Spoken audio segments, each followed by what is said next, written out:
Bien, estudiante, lo primero que te tengo que decir es que si escuchas explosiones, ruidos raros, no te preocupes. Y es que estoy grabando en mitad de las fallas de Valencia, ¿vale? Son petardos. No paran de sonar petardos. No sé si el micrófono los va a coger el sonido, pero literalmente cada 30 segundos de media hay un petardo explotando. Además también todos los Airbnbs de la zona están llenos, están reservados, así que hay bastante gente en las terrazas hablando, bebiendo cervecita y esas cosas.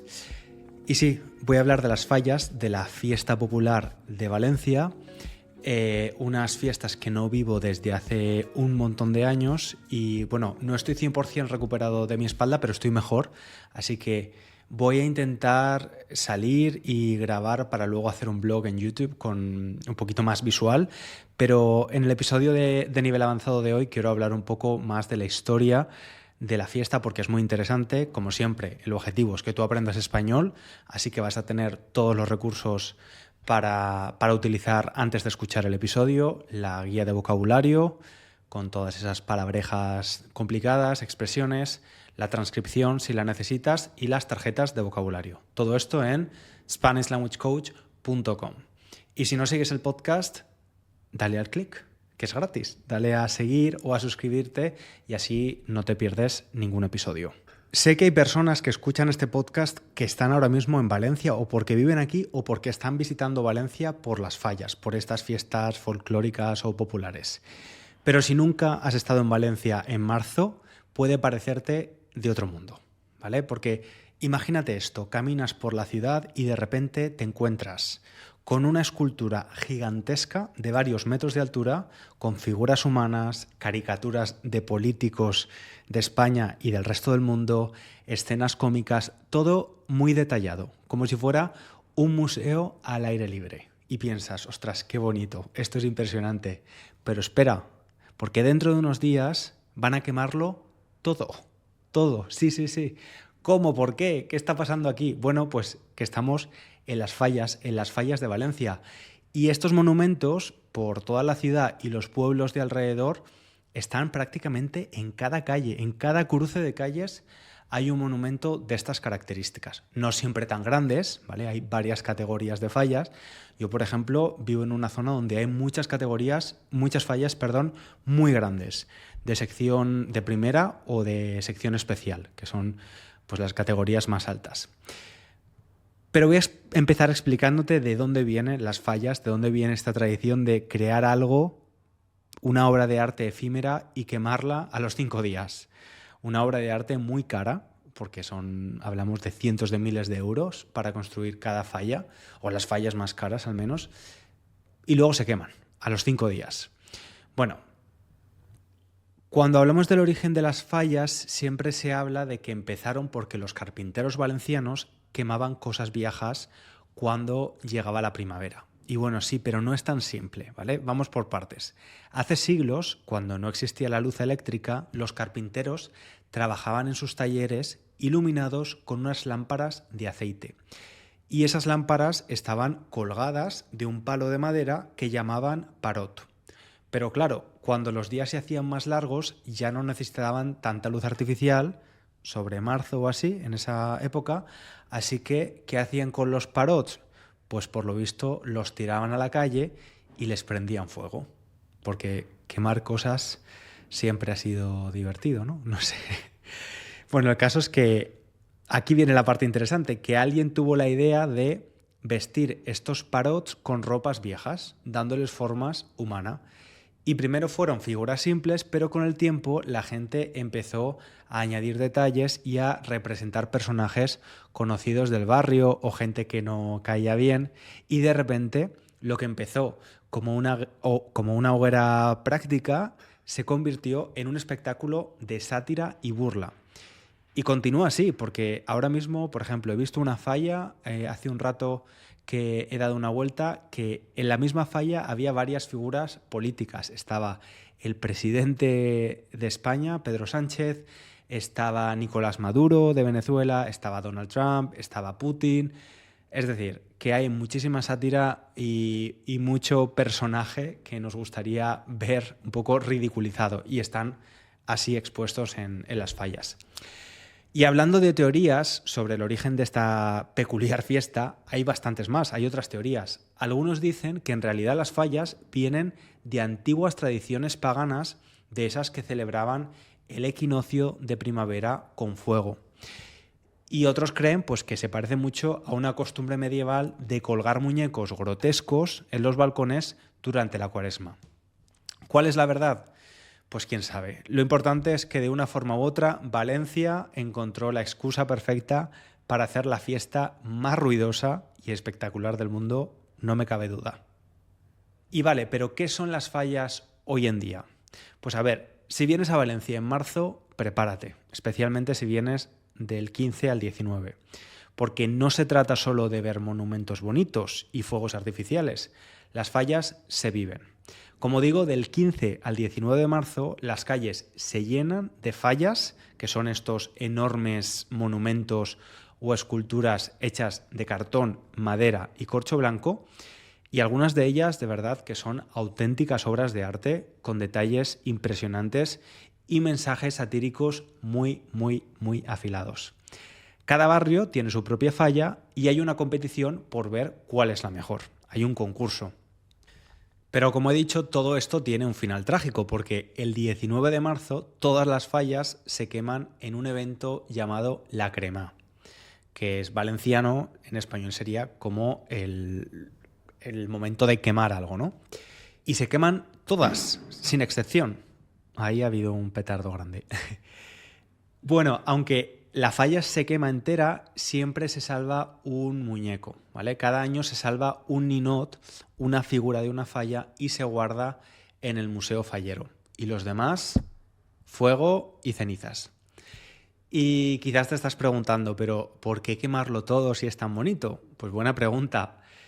Es una mezcla de tradición, de espectáculo y de esa idea de que todo es efímero, de que hay que disfrutar las cosas en el momento porque después desaparecen, ¿no? Y eso me parece muy poético y me emociona un poco decir estas palabras.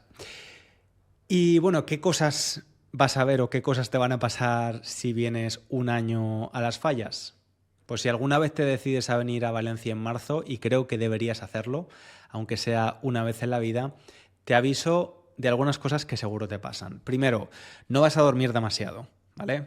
Desde primera hora de la mañana hay ruido, petardos, música y por la noche también y más. Así que olvídate de un sueño reparador. Mira, anoche nos fuimos a dormir y hasta las 3 de la mañana más o menos, además de muchos petardos, había charangas, que son bandas de música que van pasando por las calles, gente cantando, gente bebiendo, música de verbenas. Las verbenas son como una pequeña fiesta en la calle con música y gente bailando. Es que es una fiesta con mucho ruido. Otra cosa que te va a pasar es que te va a sorprender si vas a la mascletá, ¿vale? Esto de la mascletá a mí es una de las cosas más impresionantes de las fallas. También está relacionada con el ruido y es uno de los eventos más importantes de esta fiesta. Cada día, del 1 al 19 de marzo, cada día a las 2 de la tarde en la plaza del ayuntamiento se hace una mascletá, que es básicamente una explosión sincronizada de petardos y pólvora. No es un espectáculo visual, no es bonito, pero es algo que sientes en el pecho. Al principio te asustas, pero después es que de verdad es adictivo. Es la pólvora sincronizada, muchísimos petardos sonando durante casi 10 minutos. Es muy, muy intenso, tiembla el suelo. A veces incluso tienes que abrir la boca porque te puedes hacer daño en los oídos. Es algo muy intenso, pero una experiencia muy interesante. Otra cosa que te va a pasar en fallas cuando vengas, yo ya doy por hecho de que vas a venir, estudiante, pues que te vas a hartar de buñuelos y chocolate caliente. Literalmente Valencia está llena de pequeños puestos de churros y chocolate caliente. Esto ha sido una diferencia respecto a lo que yo recordaba, porque aunque los churros y los buñuelos con el chocolate caliente es algo muy típico, no solo de Valencia, los buñuelos más de Valencia, los churros de toda España y de otras partes en Hispanoamérica. Pero este año me he dado cuenta de que ahora se ha extendido estos negocios de vender cosas por la calle. Ahora puedes comprar cualquier cosa en la calle, en Valencia, en fallas.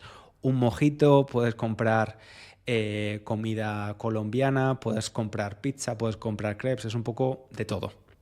Pero esto es también algo muy típico de las fiestas españolas, que si algo hace bien España es aprovechar cualquier momento o cualquier fiesta para comer y para comer bien. Otra cosa importante, las fallas. Vas a caminar mucho porque el tráfico es un caos. Muchas calles están cerradas y hay tantísima gente que lo mejor es ir a pie a todas partes. Así que si te vienes, vente con tus zapatillas de confianza. Y ahora quiero hablar también de si las fallas son polémicas como fiesta. Pues a ver, como todas las fiestas tradicionales, también las fallas tienen sus detractores. Yo te digo que yo tenía muchas ganas de vivir las fallas porque hace muchos años que no las vivo, pero muchos de mis amigos que viven en Valencia están fuera, o sea, se han ido de vacaciones. Y eso pasa con muchos valencianos y valencianas que se van de Valencia porque no soportan las fallas, porque es demasiado vivirlo cada año, ¿no? Hay tres temas que siempre salen en la conversación cuando se habla de fallas. La primera es el tema de la ecología. Oye, pero quemar tantas toneladas de materiales no será muy ecológico, ¿no? Pues no, no lo es, obviamente. Por eso es verdad que en los últimos años se ha intentado reducir el impacto usando pues, materiales más sostenibles. Pero claro, sigue siendo una fiesta basada en el fuego. Luego otra polémica es el tema del ruido y las molestias. Si no te gusta el ruido, lo vas a pasar muy mal. Y si tienes un perro que se asusta con los petardos, ni te cuento, ¿no? Porque es verdad que se ha intentado regular el uso de pirotecnia, pero es que aquí en Valencia la pólvora es sagrada y efectivamente no, he mencionado a los perros, pero también personas a lo mejor con una sensibilidad especial hacia este tipo de ruidos, pues lo pasan francamente mal. Y luego está el tema del gasto público. Algunos dicen, oye, ¿no se gasta demasiado dinero en esto? Pero es que la verdad es que las fallas, como otras fiestas populares, generan muchísimos más ingresos para la ciudad, porque cada año vienen miles de turistas. Así que el debate sigue abierto. En resumen, ¿tienes que venir a las fallas? ¿Quieres venir? Sí, no. Yo te diría que sí, pero tienes que venir con preparación. Prepárate para el ruido, para la locura, para el fuego y para la emoción de ver una ciudad entera celebrando su fiesta con pasión. Si eres una de esas personas que odian las multitudes y el caos, pues igual no es para ti. Igual visita Valencia en otro momento. Pero si te gusta vivir experiencias únicas, las fallas te van a dejar con la boca abierta. Así que ya sabes, si alguna vez tienes la oportunidad de venir a Valencia en marzo, no lo dudes y si lo haces, dime qué te ha parecido. Y algo de lo que no hemos hablado hasta ahora, que también es muy importante, es que casi todas las fiestas en España tienen también una fuerte vinculación religiosa, ¿no? Con el catolicismo en concreto. Te he estado hablando de fiesta, de ruido, de fuego, de música, de pasarlo bien, pero las fallas, y especialmente las personas que pertenecen a una falla, que una falla, además del monumento, es la asociación donde se juntan varias personas de un barrio para crear la falla. Estas personas también acuden a lo que se llama la ofrenda a la Virgen de los Desamparados. La Virgen de los Desamparados, alguien sin amparo es alguien sin consuelo, ¿no? Una persona desamparada es alguien que no tiene consuelo, que no tiene ayuda. Y la Virgen en Valencia, la patrona de Valencia es la Virgen de los Desamparados. Bueno, pues se hace una ofrenda de flores a esta Virgen los días 17 y 18 y todos los falleros que pertenecen a estas fallas de cada barrio se visten con el traje regional, que también es muy característico, y le entregan flores a la Virgen. Es algo bastante interesante porque muchísimas personas que conozco que no son, quizás son católicos pero no son practicantes, les resulta muy emotivo hacer esa ofrenda a la Virgen, pero porque es más como un recuerdo de haber hecho eso desde pequeños, con sus padres o sus abuelos, y es algo que hacen cada año. Y es verdad que es un momento muy emotivo verles llegar a la Virgen, y es que yo creo que el 95% de las personas que llegan a la Virgen salen con derramando lágrimas porque es un momento bastante emotivo. Y además de la Virgen, el día 19 de marzo, que es cuando se queman las fallas, es el día de San José, es el día del Padre en España. Y no es casualidad que sea el 19 de marzo porque San José es el patrón de los carpinteros. Así que ahí tenemos la conexión con ese posible origen de las fallas con este gremio, el de los carpinteros. Y yo, estudiante, ya me voy a despedir de ti porque me da la sensación de que cada vez hay más petardos y quizás este episodio no lo puedo subir, no lo sé. Ahora comprobaré el sonido. Me voy a vestir y a salir un rato con Oliver a dar una vuelta para las fallas, ahora que estoy un poquito mejor. He aprovechado para ponerme la botella de agua caliente en la espalda mientras hacía este episodio y ya me encuentro un poquito mejor. Te espero en el próximo episodio y, como siempre, muchas gracias por estar ahí. Si te gusta el podcast, acuérdate de recomendarlo o darle unas estrellitas en Spotify o un comentario en iTunes, todo eso, ya sabes. Te espero en el próximo episodio. Un abrazo grande.